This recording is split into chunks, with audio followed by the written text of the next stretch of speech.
Hey everyone, in this video I'm going to review Plastiq.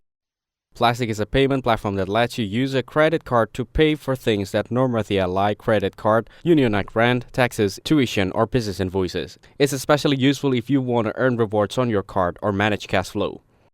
From personal experience, Plastiq is easy to use. You can create, add details of your paying, enter your credit card info, and Plastiq sends the payment as a check, bank transfer, or wire transfer to the recipient. It's helpful for both personal and business use.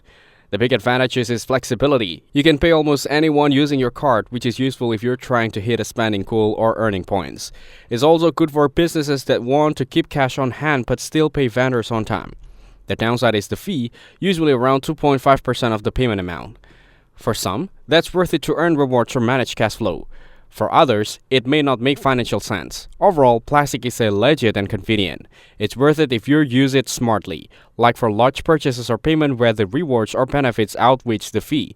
If not, it may be better to explore other options. Thank you everyone for watching this video. Hope you get some value. Make sure to like the video and subscribe. Goodbye.